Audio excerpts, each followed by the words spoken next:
Hey guys, welcome back to the channel. Um, Sorry I've been away a while. Just had a lot of stuff going on. I say that every time I'm away for a while. Um, I won't bury the lead. I am a grandfather again. Uh, my beautiful, beautiful grandbaby, her name is Sophia, was born on the 3rd of October. She is gorgeous. And my daughter and baby are doing great.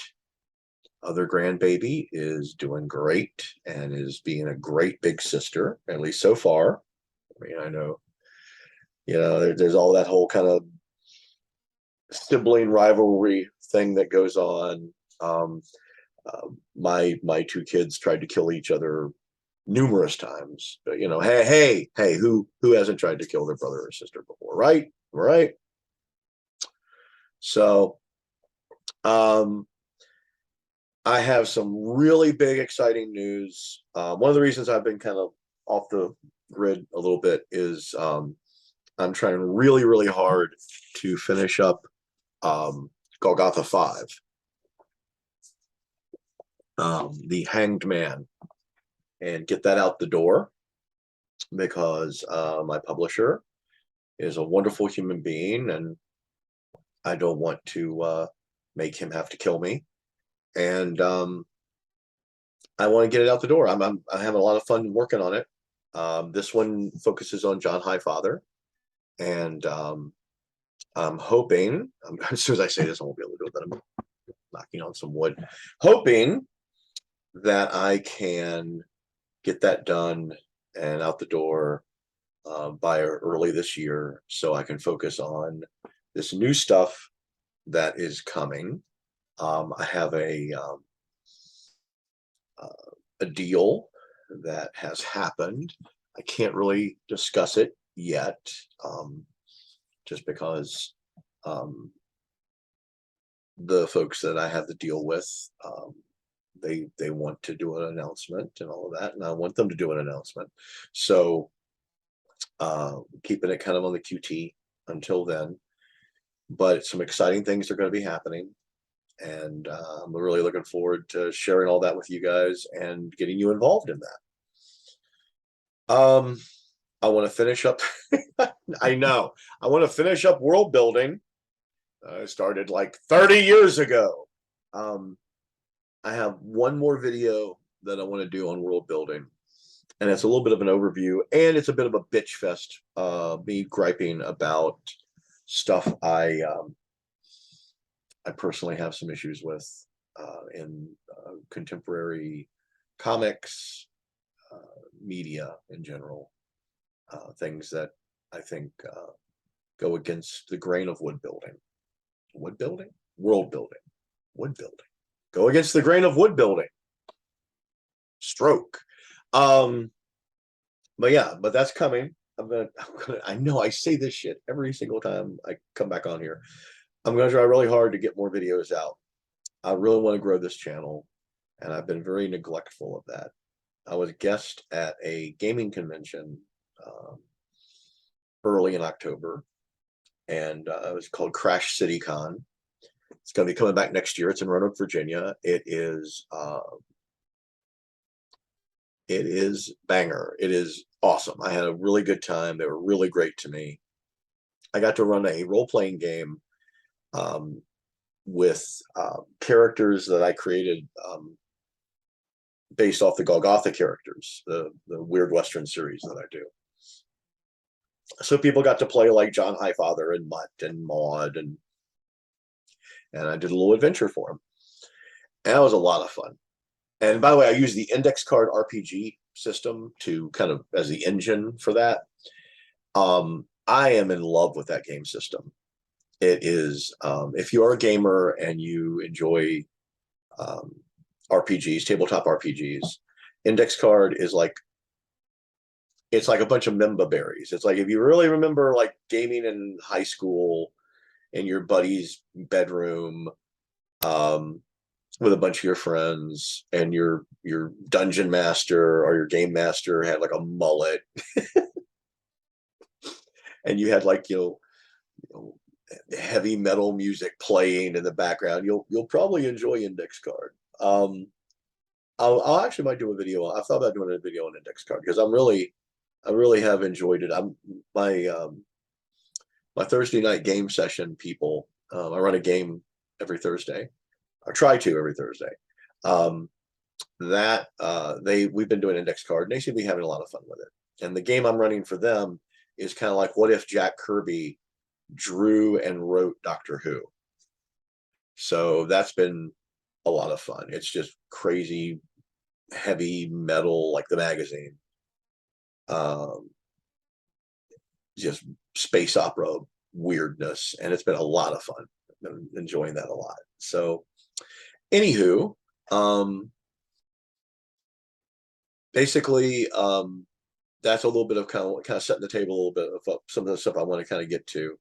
But yeah, I went to Crash City Con, had a great time there, and met some really fantastic people, a few of which have signed up for the channel. And that kind of got me encouraged to kind of make a push. I've been doing a lot. Patreon's been going well. If you haven't checked out my Patreon, please do. This whole video, by the way, is not like a promotion thing. It's just, it's been a while. It's been a while. I missed you. I really did miss you guys. I enjoy doing these, and I've had like the ideas for like literally about a dozen videos. It's just other shit getting in the way, and I'm sorry about that. I apologize, but any of you guys who have a life, whatever the fun parts of your life are, there's all this other stuff you have to do and get out of the way to have your fun parts. And I'm lucky because my primary job is the fun parts. I love writing. I have a really good time doing it. I'm having a lot of fun writing Hanged Man. I'm also still working on Ink and Ash, which is a standalone novel, which I have kept on putting it back. And I really do want to get it finished because the manuscript is more than halfway done. I just need to get it done. And my original goal was to try to get Golgotha 5 and Ink and Ash done by the end of the year, early part of the year. That was kind of before this deal came through. This deal has been like a year in the making, and I'll tell you all about it once I can kind of pull the trigger and do that. But I'm waiting. I'm kind of in a holding pattern right now. But the contracts are signed. It's going to happen, and I'll tell you all about it today. This is a little bit of a departure from the world building, but actually not entirely. And it does have to do with gaming, which is a big part of my life. And I'm sure a lot of you guys, it's a big part of your life, whether it's console gaming. I know a lot of folks enjoy RPGs, console RPGs. I don't get as much, I came to that late. My generation was like the Atari, and I remember having a Sega Dreamcast, and me and my roommate, Tim, at the time, just played the fuck out of some Spider-Man game that they had on the Dreamcast that was fucking amazing. And I love, God, I am having a stroke. Skyrim. I love Skyrim. I just kind of, I'm not running for Senate in Pennsylvania, by the way. Skyrim. I really love Red Dead a lot. I had a lot of fun with those games. I've started playing around with Cyberpunk 2077. And I gotta be honest, I used to role play old school Cyberpunk back when it was just Cyberpunk. Then they made it into Cyberpunk 2020, which they can't really do now because we're here. Actually, we're past it. But I really enjoyed the Cyberpunk game system and the world. And so there's some great world building right there. I'm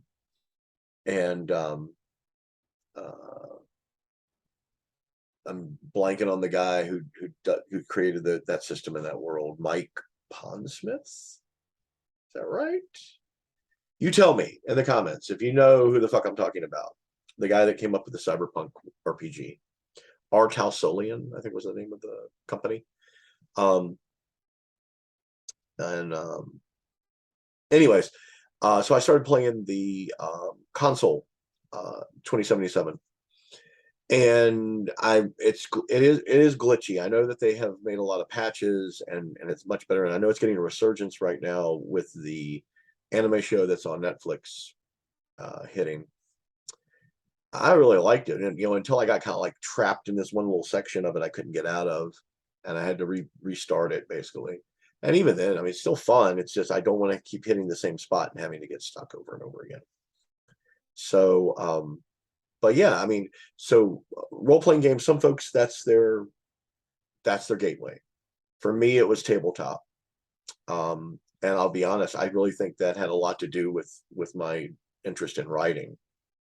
Um, is ever since I was a little kid, I really loved telling stories. I used to tell stories with my Mego action figures.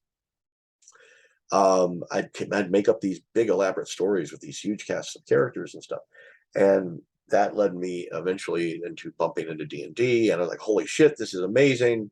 And then I really got into D&D, and then Traveler and Gamma World and Metamorphosis Alpha, Stalking the Night Fantastic. That's a deep dive. I just Call of Cthulhu. I fell in love with role playing games, and mine were tabletops mostly.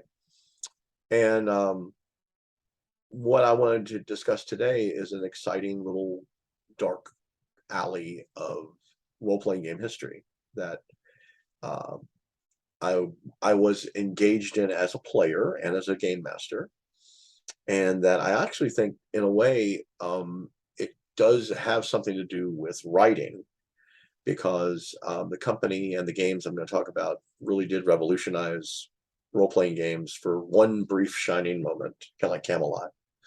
So let's get to it. There was a company called Pacesetter Games, and let me see if I can pull this up here for you. I got so much crap here. Here we go. Pacesetter Games. Pacesetter created this game in the, let me see if I can go back here. Don't let me. I am having a stroke. Here we go. All right. Pacesetter Games. Thank you, Wikipedia. It's very, very classy. I'm a very classy guy.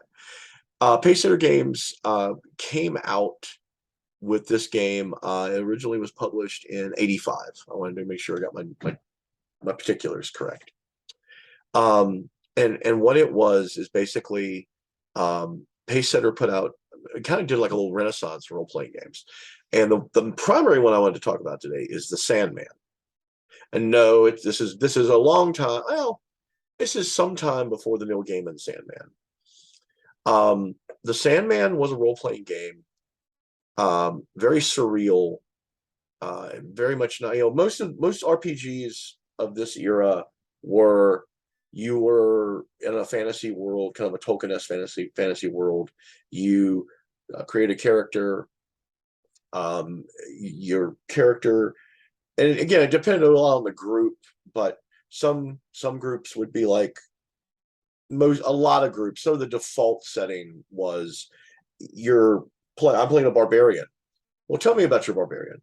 Well, I have an axe that's +2 that I got from killing an ogre, and it would be basically a collection of stats and gear and treasure.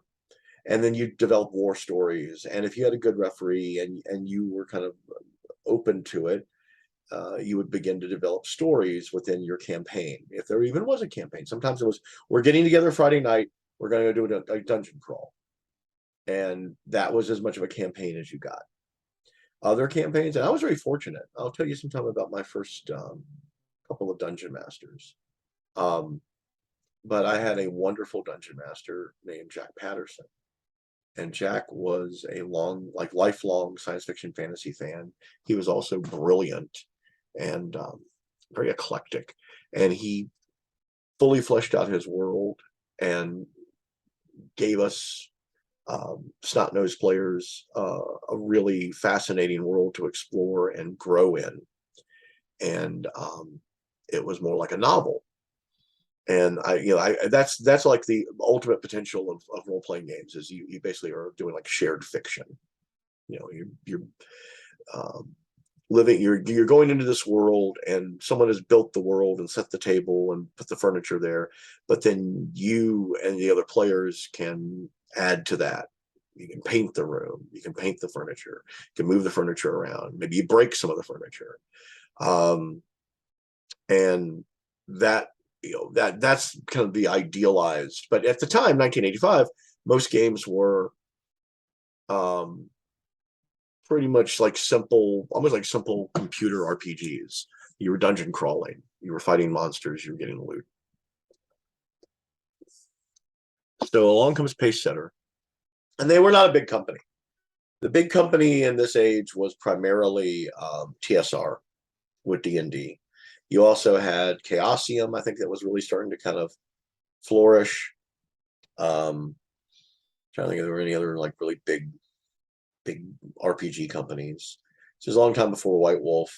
It was a long time before a lot of the other, kind of when role playing. Oh, there was GGW Traveler, which was a science fiction role playing game, which actually had a very interesting universe, and it always reminded me a little bit of Isaac Asimov's Foundation trilogy. The universe was kind of like that, at least to me, and the tech, and it was kind of reminded me of Foundation.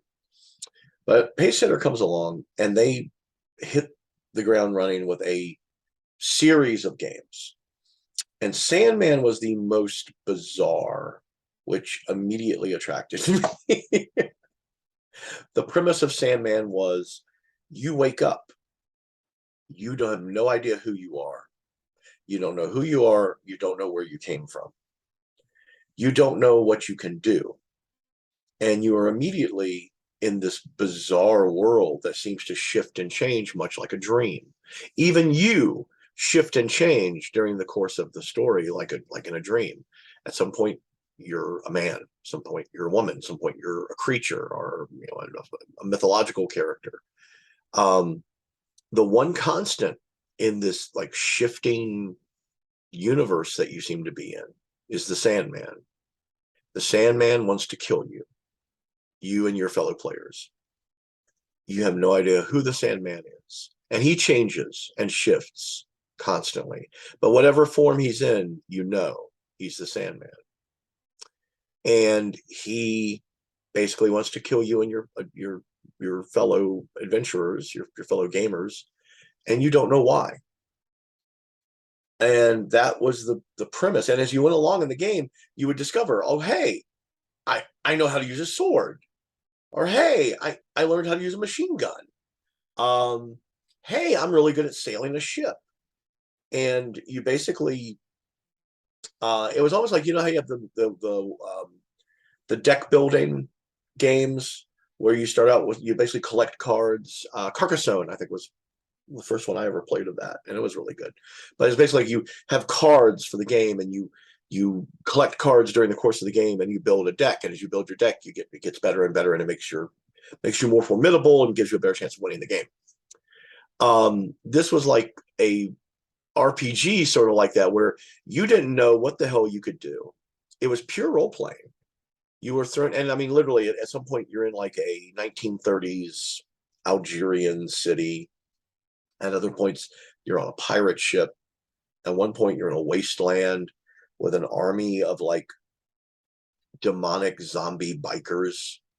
It was just bizarre and beautiful, and so different than anything else that was on the gaming market at that time. And I don't think Sandman gets a lot of credit for that. It did kind of get a lot of people in role-playing thinking in different directions that they hadn't been thinking of before. They had a little gimmick. Pacesetter was offering, I think it was like $50,000. And again, if you guys know better than me, mention it in the comments. But Pacesetter had, if you could figure out the mystery of the Sandman, and if you followed the clues that were supposedly going to be in the adventure modules, it would lead you to a geographical location where you would find something that would basically signify the game, and you would, if you were the first one to find it and let Pacesetter know, you won this prize. That one of the weaknesses I did find in it was because there was this kind of meta plot that you had no clue about. Sandman depended on you going through the adventures that were put out for the game. You could make up your own stuff, but it might be completely and totally irrelevant or even contradictory to what was going to be coming later. So you play the initial supplement, the adventure that comes with the box set, and then you're like, and I guess we wait. Or if you had a creative referee who because it did spur a lot of imagination, a lot of ideas. So I'm sure there were referees out there who were like, screw it, I don't care what they're coming up with. This is going to be my Sandman. I'm going to figure out my own little secret plot, and I'm going to put my players through it. And I think Pacesetter encouraged that. Pacesetter was also very cool because they were, for the most part, very fan friendly and homebrew friendly. They gave you like a toolkit. They gave you all the basic stuff. They put together these interesting worlds, and then they were just kind of go play, go have fun, and we'll put stuff out when we can, because it was a small company. And as a matter of fact, the game, the box set with the initial adventure, was all there ever was, as far as I know. Now I know there is another company that was putting out a new edition of Sandman.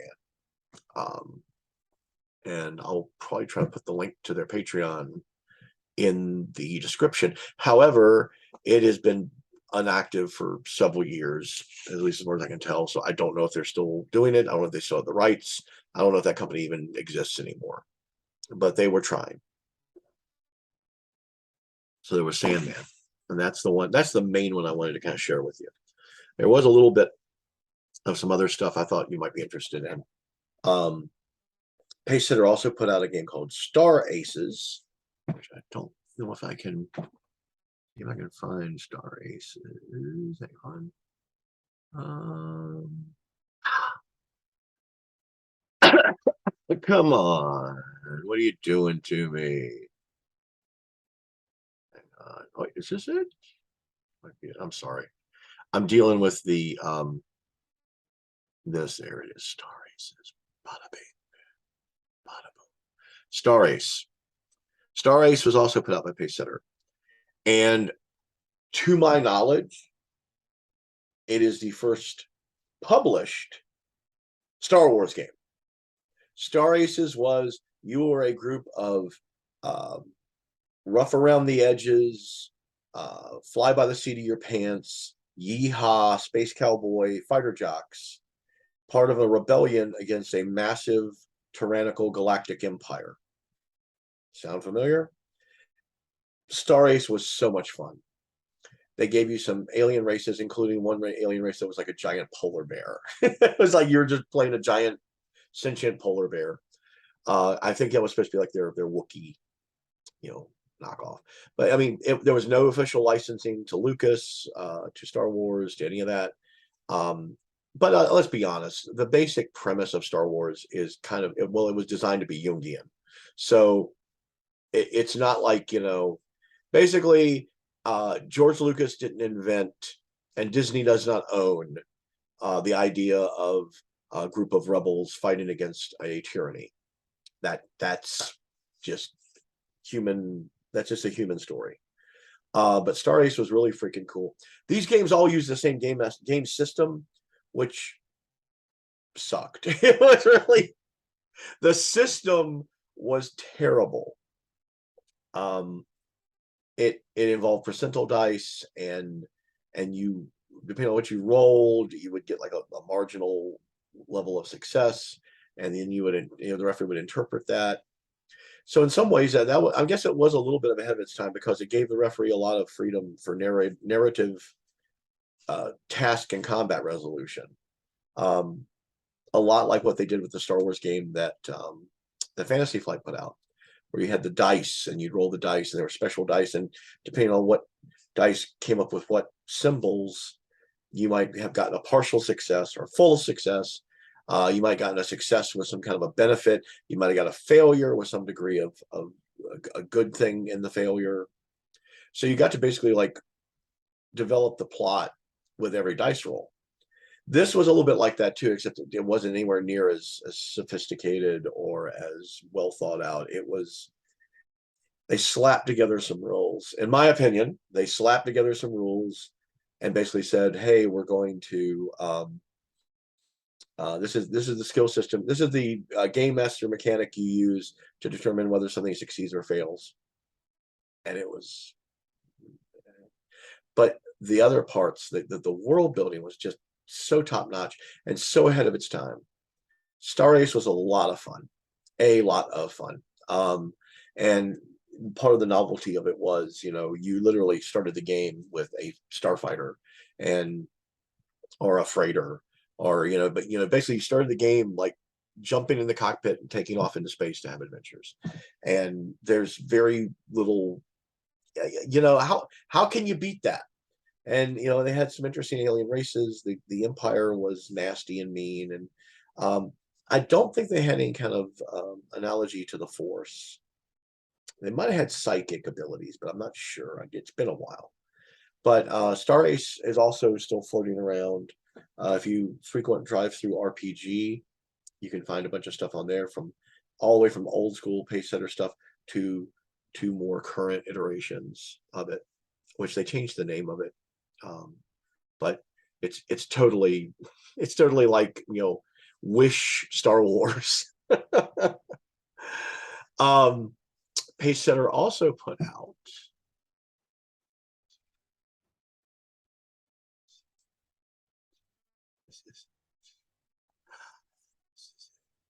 is it give you the original Pacesetter cover. Chill was also revolutionary because I honestly think that might have been the first horror RPG that was published. Now, I mean, look, you could hunt around and find like homebrew rules for Star Wars stuff and Star Trek stuff. You can find homebrew rules for Cthulhu and horror stuff. True story. I wrote a role-playing game when I was in middle school based off of watching Kolchak the Night Stalker. And the whole premise of the game was you were a modern person having to deal with all these supernatural horrors and stuff. And I wrote it in a notebook. And I think we might have played it once. Because I had no clue. In my brain, I was a kid. I was just having a good time. I didn't think like, gee, I could, fix this up and play test it and get it published. No, I didn't think about any of that. But it basically, I really think Pacesetters tapped into something in the gamer zeitgeist, because Chill was a game where you're part of a secret society called Save that traveled the world. They had little secret cells and resources and archives and stuff like that. And they were basically battling. There was this sort of like overarching, I think they called it the Dark. There was like this overarching supernatural force that that basically manifested in many different ways. It could manifest through humans as like evil wizards or serial killers. Actually, I don't even think serial killers were a thing back then. But like monsters and bad people with ill intent. Yay, ill intent. And basically Chill was a game where you were basically fighting against those forces in the real world. And it had rules for things like going crazy from, I believe they had rules for going crazy if you got exposed to too much horror. And so again, this is way before Call of Cthulhu ever came out. Its closest competitor might be Stalking the Night Fantastic, which was a Tritac game, which I'll tell you about Tritac games sometimes too, because these are like little lost sections of gamer history that meant a lot to me. They did kind of guide me a lot in my writing. Chill was cool. It was really neat. And again, it was something that, most gaming at this point was, we're going to go down in a hole in the earth and fight monsters. And this was, you're in the modern world, and monsters are all around you. They're just hiding, and behind those monsters, the monsters is a mask. There's this great cosmic darkness that lies beyond that. That is your ultimate enemy. It is cool stuff. Again, neat world. Put together so you could just play in it. Same thing with Star Ace. They gave you all the foundational stuff you needed to go play and have fun. I think maybe the folks who were involved with Pacesetter realized they were on a really tight budget, that they didn't have a lot of money. And I think that they built their products so that people could carry them on, even if there wasn't official supplemental stuff put out for it. Chill actually has done pretty well. Mayfair Games, I think I don't know if they still own it. I don't even know if Mayfair's still around or not. The Mayfair Games, here, let me show you. Mayfair put out a version of it. And this is the cover. Chill. I have this one. Sadly, I don't have any of my original Pacesetter stuff. If I have anybody out there who just wants to send me Pacesetter RPG stuff, I have a PO box. Please do. I do have this Chill though. Mayfair, same company that put out the DC superhero game back in the 80s. They bought the rights to Chill and kept it going. And they actually put out some supplemental stuff for it. And I think Chill still exists through, I don't think it's Mayfair, but it's another company I think bought the rights to Chill. So it's still out there. And finally, the last one I wanted to talk to you guys about is Time Master. I fucking loved Time Master. Time Master was based a great deal on the Paul Anderson, I believe it was, Time Core books, Time Patrol. Basically, the premise was somewhere in the distant future, time travel is discovered. And almost immediately a time war breaks out between various political and philosophical factions, zooming back into time to alter things. And when they do that, it would create almost like a temporal tsunami. And the tsunami would start moving forward through the timeline, altering everything from the point of contamination. And at the far end of space, in a secret set of temporal coordinates that were known only to its members, was the Time Core. And the Time Core's job was they recruited people from history. They recruited people from history who were either already dead, officially dead, or who didn't really matter. So you had famous people. I think Jesse James was in there and a couple other folks. You had famous people as Time Core agents, and then you had people who were sort of famous adjacent. You could make up your character from any period in time, the far future, the distant past. They also had what they called divergent lines, which was basically sometimes every time an occurrence happened where somebody, and actually the stuff in Loki is a little bit like this too. Well, whenever you would have a road not taken, it could create a divergence, a temporal divergence, another timeline. So you might come from a timeline where Abraham Lincoln wasn't assassinated and became emperor of the world, or whatever. And Time Master, you basically played a temporal core agent. You were sent back with your teammates to fix broken things in time. And there were a lot of great world building within that premise. You had an alien race whose name eludes me. They were kind of demonic looking. They had 4 arms, and they also had time travel technology. However, their time travel technology was psychic in nature. They could project their brains back through time and inhabit someone in the past and possess them. And there were ways to detect them. And they had powers to mentally influence people and mentally attack people. And they basically were trying to wipe out the prime timeline that the Time Core was trying to defend, and rewrite it so that they could be dominant in every timeline, every universe. Then you had Renegades, who, during the time war, time travel technology was not regulated. So you had people who, kind of like Captain Jack in Doctor Who, you had people who basically got a hold of some time travel technology and zipped through time and did their own thing. I always thought it'd be interesting to do a Renegade campaign where you guys are all not time core people. You're just time travelers kind of making a living.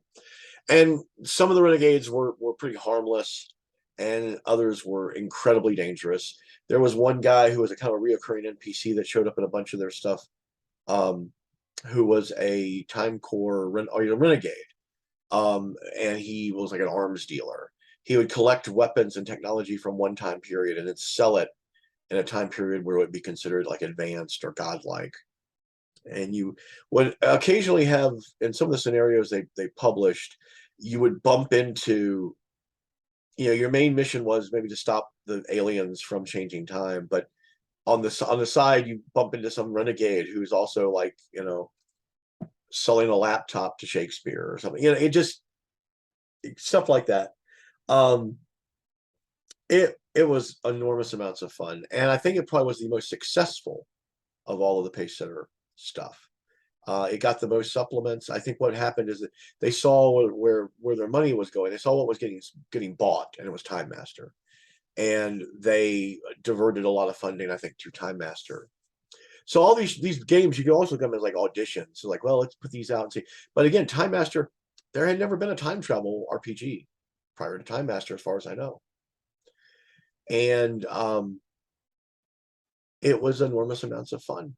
I think probably the reason for Pacesetter's downfall was I think they did not have a big budget. They didn't have a lot of money. They did put out really good. I mean, the products were, for the time, excellent art, excellent production values. They were well put together products. The game system sucked. I am pretty sure, I know of at least a friend of mine runs a GURPS, which is a generic universal role playing system. It's Steve Jackson Games. GURPS game using the Time Master, world building, basically using the Time Master background for a game using another system. And I'm pretty sure that probably happened a lot. But Time Master was huge amounts of fun. I ran Time Master for a while and just had a really good time doing it because I was huge into Doctor Who. And this was around the time Doctor Who was really starting to like just really have its first wave of huge success in the States. Late 70s through, I'm going to say probably most of the 80s. And then now that means most people in America didn't know who the fuck or what the fuck Doctor Who was. But if you were a gamer or a geek, you probably had heard of Doctor Who and were, maybe you had a friend who got you some bootleg tapes, or if you were lucky and you lived in a place where the public television station ran Doctor Who, old reruns of Doctor Who. It became popular in the States with the fandom, and then it didn't really, and then it kind of fizzled out late 80s into the 90s. It just kind of died. But then the show also died pretty much over in the UK as well. It laid fallow for about 10 years, and then they had the reboot that Russell T Davies did with Christopher Eccleston as the Ninth Doctor, and that was bomb, and it flared up again. Everyone fell in love with Doctor Who again for for quite a bit longer. It's kind of gone down now, but they are struggling to try to get people back. So we'll see if that works or not. And that's actually a whole video for another day too. Anyways, Time Master. You basically had these games. They all had the same game system. So you could really, like, as a matter of fact, they encouraged in several of them to do overlaps where you could have a Time Master, a Time Core team run into a save team from Chill, or in the far future, they could run into a Star Ace team, trying to fight against the rebellion or against the Empire. And you could have crossovers because the game system, the character creation stuff was exactly the same. The only real difference was the world building and the background stuff, which was amazing for the time. So I am sad to say Pacesetter did not survive, but I think it encouraged a lot. I think it really did encourage a lot of gamers. I think a lot of people who ended up making a career out of gaming saw the potential there, and they basically, I think it encouraged a lot of people. I think it encouraged things like Call of Cthulhu. I think it encouraged things like World of Darkness.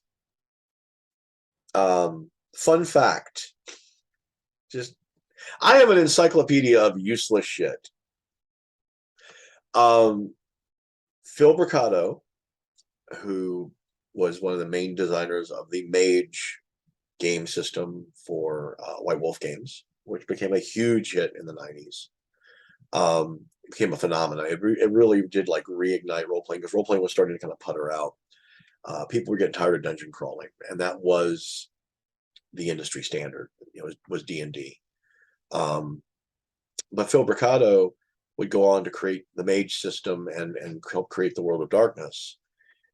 He wrote the Magic supplement for the Marvel superhero game that TSR put out, which was the game system in that is idiosyncratic. We'll be kind.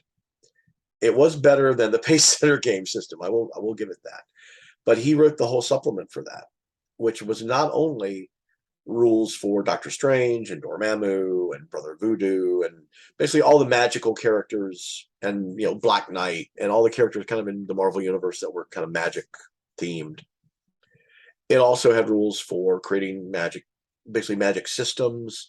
It had rules for basically creating brand new magical characters. I always wanted to run just a Marvel magic, just use that supplement and forget about the rest of the Marvel universe. Just use that, because he really had some really exciting and very different mechanics for magic in that. And basically he went on to write Mage. So I always thought that was kind of neat. I didn't know who the hell Phil Bricado was, but when I was reading Mage, I was going, some of this sounds kind of familiar. And I went back and I grabbed my old dog-eared copy of the Marvel superhero stuff, and sure enough, it was Phil Bricado. So I don't think it was him by himself. It was him and some other people. But useless factoid. You're welcome. No charge. No charge. Anyways, I wanted to share Sandman with you because I really do think that Pacesetter Games, and Sandman in particular, encouraged a lot of new ways of thinking in role-playing games, which is storytelling, which is writing. Actually, it's all storytelling is older than writing, and it's something I love. So I wanted to share it with you. And I know I went on way too long, and you're like going, I come here because I want to hear shit about writing. What the fuck is this? But take from it what you can. Next time I will try, no promises. And next time will hopefully not be 6 months from now. I'm going to try to see if we can wrap up the world building. It's going to be a little bit of a screed. Just sorry, if you wanted to skip it, you can, but please don't, because I'm trying to grow the channel. Like the channel, share the videos if there's anything in here that you think is of any worth to anybody else. Tell your friends, tell your enemies, tell strangers on the street to sign up for my channel, because I really would like to grow it and keep doing this. And the more I grow it, the more, it's kind of a self-fulfilling prophecy. The more it grows and snowballs, the more I can do it. And I do enjoy talking to you guys, and I love a lot of the feedback that I get. Please like the channel, like this video, subscribe to the channel, push the little bell thingy all the way up, and get notified whenever I do show up here every 6 months. Check out my Patreon. I'll put a link in the description of the video. And I'm on social media, Instagram, YouTube, the Twitters, all that stuff, Facebook. And we'll see you guys on the next one.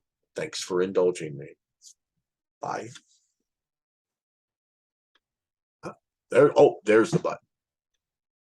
It's been a while.